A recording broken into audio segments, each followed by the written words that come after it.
Welcome to Hood Champion Boxing and Sport. Well, it's fight week. Claressa Shields, Kaye Scott. Of course, Claressa should be the favorite. I'm not delusional. We have conversations. I stir the pot. I play devil's advocate. But I understand boxing, and I'm telling you, Claressa should be the favorite. But I am concerned about this 160-pound contracted weight that they're going to be fighting at. Claressa had to sweat off, melt off 40-plus pounds, man.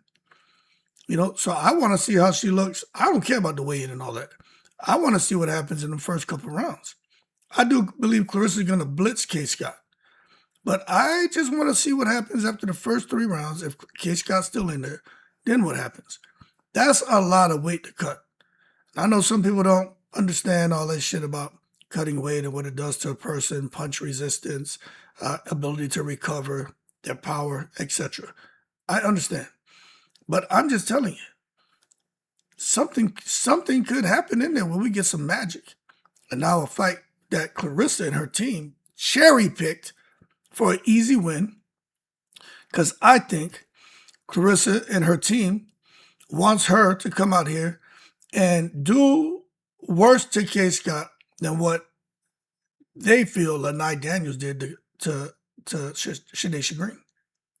And she wants to come out here and do more than what Amanda Serrano did in her recent fight where she got another knockout.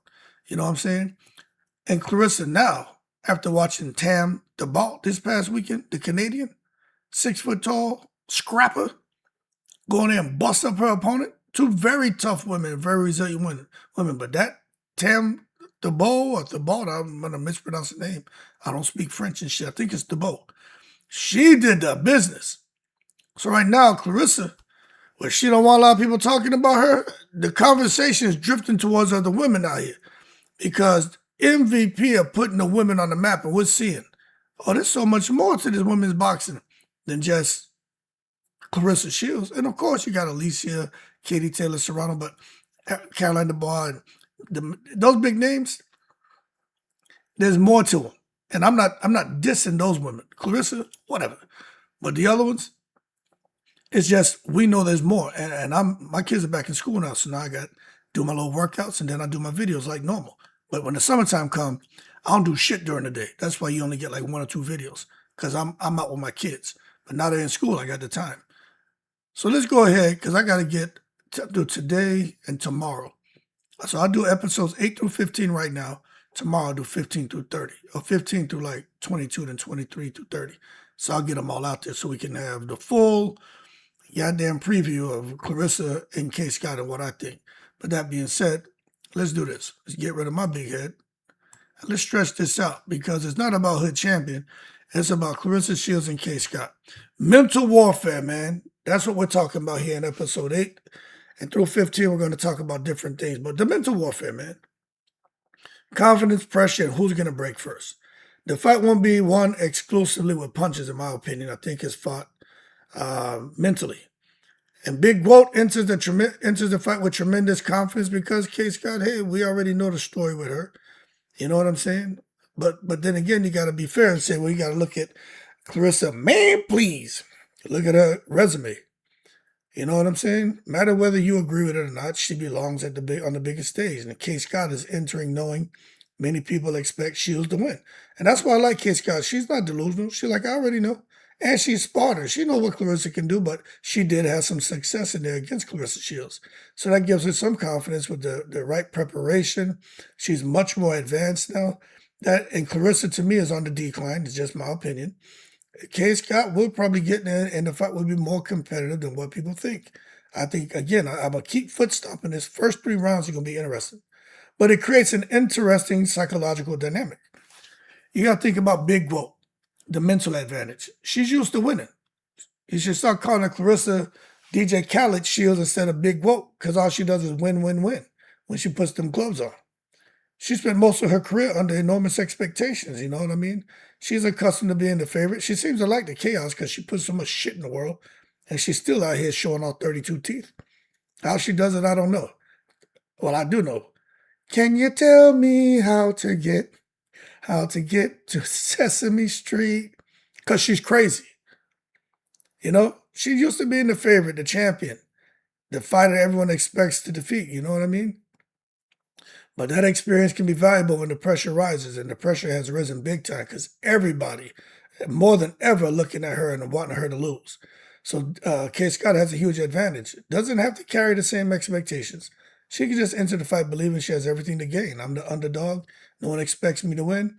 F it, I have nothing to lose. And go in there and put the Aussie Bing Bings all up in Claressa's mouth, all up in her mouth, and finally shut her up. See, that can make an underdog extremely dangerous, but there's an emotional trap.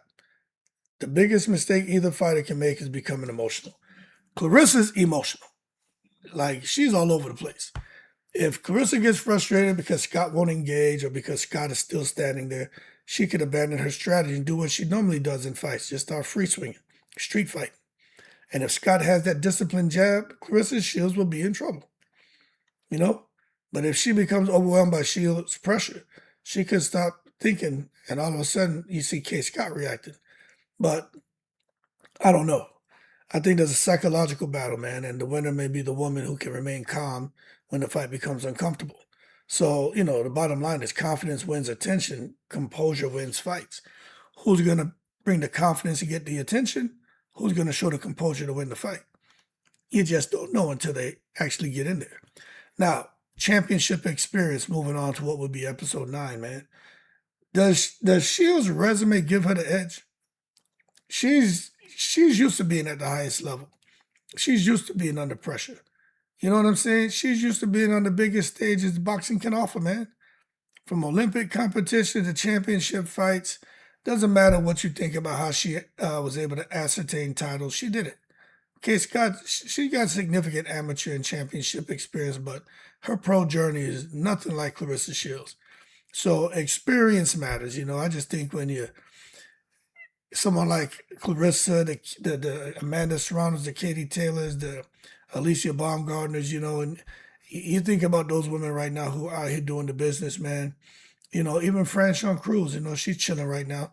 But they deal with bad rounds. You know what I mean? They adjust under pressure. They pace themselves. They know how to deal with hostile crowds. And they stay composed in that ring. And that's what creates the separation between them and most of these other fighters. So Claressa has shown experience in a situation. Kaye Scott hasn't. You know what I'm saying? And I don't know if she can create that in a training camp. I'm just being honest with you.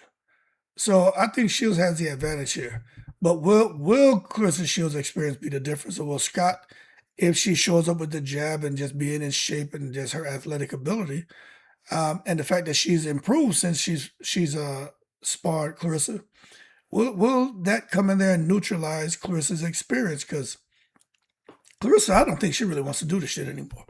You know what I'm saying? If Claressa can't hurt Kaye Scott, someone who's coming in, who most of us feel like me, I'm rooting for Kaye Scott. I'm rooting for her. But I know Claressa can fight. You know what I mean? Like, I don't matter what I think about Claressa and her big ass mouth and nasty attitude. Big Goat gets busy. But if I want to see if Kaye Scott and the team worked on that jab, you can't be in there going toe-to-toe with Claressa Shields in a slugfest. Now, you got to put that jab on her and force Claressa to respect you and think. Because Claressa's trying to come at you. Humming, coming at you.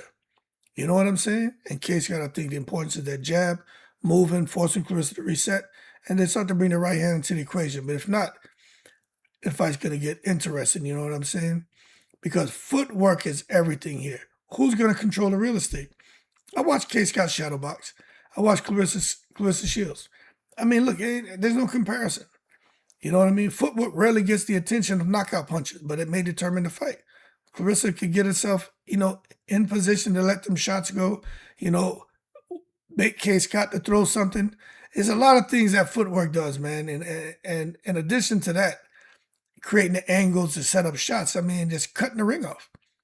Claressa, if she gets in there, she wants to put that pressure on Kaye Scott. She can't chase her. She got to cut the ring off. She can't do her like she did Lanai Daniels. She chased Lanai Daniels around the ring. That shit was like watching a circus. I was just waiting to see the goddamn grizzly bear come out down the unicycle juggling fucking bowling pins. I was like, what is this? The goddamn Three Stooges? I tell you what, if she's chasing Scott around the ring, Claressa's already coming down to 160 pounds, losing over 40 pounds. she gonna give away valuable energy that she doesn't have. So Kaye Scott, that may be the smart move, is to move around a lot. Because Claressa, she's not good at cutting the ring off. Force Claressa to chase you around, and now she out here using up valuable energy, and now she's exhausted. But if Scott does that, she got to move intelligently. You just can't get in there and run and shit. Create angles, reset, immediately return fire. You know what I'm saying? And watch out for corner traps. If Scott repeatedly finds herself near the ropes, Shields can unleash combinations. That's exactly where Scott doesn't want to be, and that's why you got to keep that shit in the center of the ring. You know what I mean? Keep it in the center of the ring, because Scott, this shit about fighting backwards, she got to be careful with that. She got to be careful, and then she can force Claressa Shields to initiate, and then Scott can return fire. But if she is finding herself on those ropes, Scott's gonna be in trouble. Because when I look at the power, let me just say this. Power doesn't necessarily mean knockout power, okay? A fighter can possess power because opponents respect her punches. That changes their behavior. I think Claressa Shields doesn't have one devastating punch, but the multiple clean punches accumulate damage and change momentum. For Kaye Scott, she needs to make Shields respect her counters. If Shields can walk forward without consequence, she's going to become increasingly aggressive, start talking shit, dancing in the corner, probably eat some fried rice and chicken wings, and then come back out for the next round and put more pressure and look for the stoppage. But Scott has got to make Claressa Shields pay whenever she enters, and she needs to be able to tame that goddamn aggression. Shields may become more cautious if Kaye Scott can touch her up. Then going to the body, good luck with that. Body shot and body work is always important. But I just think if Kaye Scott goes to Claressa's body, or Claressa with the shorter arms and faster hands, she may counter Kaye Scott. But they both need to invest in the body, especially with Claressa coming down to 160. If Kaye Scott can get off a sustained body attack on Claressa, who's already going to be a weight drain and exhausted, in my opinion, well, then Kaye Scott can slow down even more, and the talent gap closes, and Kaye Scott starts to land some of them Aussie bing-bings on her. So I just wonder if Scott can be precise enough to offset Shields' physicality. If she can, well, again, the fight's going to become, like what I said, very competitive. But Claressa has great defense, and defense wins championships. You got to look at this and think, who's going to make the fewer mistakes? I got to be honest with you. Claressa is probably going to make fewer mistakes. And if Kaye Scott makes fewer mistakes, it's because she's just not doing anything, which is the biggest mistake she can make. Offense gets the highlights, defense wins rounds. With Claressa, movement, positioning, blocking, counters. She can fight off the ropes, on the ropes, center the ring. She can punch while she's moving. Her defensive ability allows her to attack without completely abandoning responsibility. We're talking boxing here. We ain't talking about Claressa doing interviews and talking all crazy and shit. And her, my man, papoose, pap, man, please, oh boy. We ain't talking about that shit. We're talking about boxing. Claressa is not going to stand in front of someone who's an elite combination puncher. She's the elite combination puncher. Scott's movement and distance management could be crucial in this fight. She got to prevent Claressa from establishing combinations, which is what Claressa throws. Claressa ain't in there looking to pop shot you, chicken peck you, coochie coo you, tickle you. What, one punch here, one punch there? No. She hitting you with the goddamn 8, 9, 10 piece. And once she gets you hurt, she unloads. She's not going to be like, oh, it's okay, Kaye Scott. Nah. She's going to be like, if she dies, she dies. She already looked kind of like that Russian from goddamn Rocky, Drago. And Claressa ain't trying to be goddamn Apollo Creed. She's trying to get the victory. So the fighter who forces the other one to miss could control the fight. Make her miss, make her pay, get out. That's the blueprint. I mean, who's going to be able to do it? We won't know until fight night. But I'm just telling you, when it comes to ring IQ, it's a chess match. You got to get an IQ to Claressa Shields. You know what I mean? First adjustment, opening rounds, see if the original game plans are working. If not, see whose corner will know what to do. Claressa has John David Jackson. That man has a brilliant boxing mind. But Shields' IQ, it just allows her to see everything. Where she's in danger, where her opponent is uncomfortable, whether she can increase pressure if she needs to kind of be a bit more patient, get off the ropes, center the ring. box, counterpunch, free swing, whatever style of fighting she needs to do. Claressa can recognize it. With Kaye Scott, I'm not so sure that she can show that level of intelligence like what Claressa has. But Scott has got to, hopefully they worked on it. You got to set some traps. And again, hit Claressa with shit to make her stop and think twice about running in on her. And I just think that's the championship difference, man. Smartest fighter isn't necessarily the one with the best original plan. It's the one who recognizes when the plan needs a change and have the right corner to help him make the changes, refinements, and the fight could become a battle of adjustments. But if you have to overhaul your entire game plan in the middle of the fight, oh, your ass is in trouble. Now, cardio and conditioning, this is where it gets interesting. Who's going to own the championship rounds if it goes that long? The first few rounds, I expect Claressa to come in there and wash Kaye Scott. First 3 rounds should be all Claressa. But every fighter looks good when they're fresh. But the real test comes when their ass gets tired. Pressure requires energy. Claressa brings that pressure. Will she have the energy? She better drink a goddamn Red Bull, because she's going to have an Australian beast across the ring who I think is going to have the energy. And if Claressa's in there chasing Scott, she becomes tired. She forgets to cut the ring off because she's such an emotional fighter. All of a sudden, Kaye Scott, she managed to move around the ring intelligently, but she was able to conserve energy. Now she starts to control the distance. Now you get to round 4, 5, 6. Shit, 8 and beyond, they still in the fight. Holy moly. This is where preparation becomes visible. Can Claressa move beyond round 5, 6, 7? Especially if they're getting into round 8. Can she still move? Can Kaye Scott still move? Can Claressa punch with authority? Can Kaye Scott? Who can think clearly? So when you start thinking about late fight advantages, I don't know. Conditioning could decide everything. And I just got to be honest. I don't know if I want to get that one to the big whoop. I may have to get that one to Kaye Scott. Championship rounds reveal championship conditioning. And although Claressa, I don't know how much work she put in, man, because she still looked like she's about 180 pounds. And she out here doing videos and interviews and always on that goddamn phone. You gotta almost expect Claressa to, away from the camera, display professionalism and get herself into shape and be able to dial in on the task at hand, the objective. But she spent a lot of time in front of that camera. Just makes you wonder what's going to happen, boy, on fight night. If she don't get Kaye Scott out of there. I can hear her saying right now when she go back to the corner, man, please, John David Jackson. She ain't cooperating. Papoose, pap. And he ain't going to have nothing to say. He just have his shades on there chilling in the breeze. You know what I'm saying? Well, it's on you. I told you, man. You should be putting the work in. But I tell you what, she better have put the work in, because that weight cut ain't no joke. And I still don't know why they had her go down to 160 pounds. It makes no sense. And I'm being real. It makes no sense to have this woman come down to 160 pounds. That's a demanding weight cut. Getting to the middleweight limit only part of the challenge. The real goal is reaching fight night at full strength. Can Claressa reach fight night at full strength? I don't know. But I can tell you this.